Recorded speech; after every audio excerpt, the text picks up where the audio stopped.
Au commencement, avant le temps, avant que l'univers ne s'étire, avant que le premier atome ne respire, avant même que le temps ne commence à couler, il y avait celui qui est, car le temps, ce fil que nous suivons tous, n'est qu'une créature du Créateur.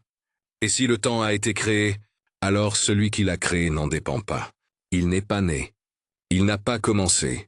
Il est hors du temps, hors du début, hors de la fin. Nous demandons, qu'y avait-il avant? Quel est le commencement de Dieu?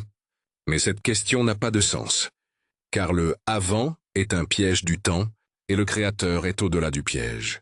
C'est lui qui a posé la loi du début, mais lui n'a pas commencé. C'est lui qui a lancé la course des astres, mais lui ne court pas. Au commencement de tout commencement, il y avait celui qui n'a jamais commencé. Et c'est pour cela que tout peut exister, car s'il n'y avait pas une réalité éternelle, rien n'aurait pu commencer. Il est une question ancienne comme l'homme. D'où vient tout ce qui est? Et si tout commence un jour, alors quoi, ou qui n'a jamais commencé? Nous cherchons des causes, des débuts, des origines. Mais toute chaîne doit bien avoir un premier maillon. Et ce premier, par définition, ne dépend d'aucun autre.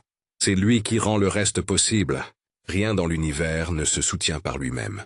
Les galaxies, le vide, le temps, les lois physiques, tout dépend d'autre chose. Et si l'on remonte encore et encore, il faut bien qu'il y ait une réalité qui ne dépend de rien. Un être nécessaire, intemporel, non causé. C'est cette réalité que les croyants nomment Dieu. Pas un Dieu façonné par l'homme, mais un créateur sans commencement, sans fin, dont rien de ce qu'on peut imaginer ne peut lui ressembler. Rien d'humain, rien de sculpté, rien de limité. Et pourtant, tout ce que nous voyons parle de lui.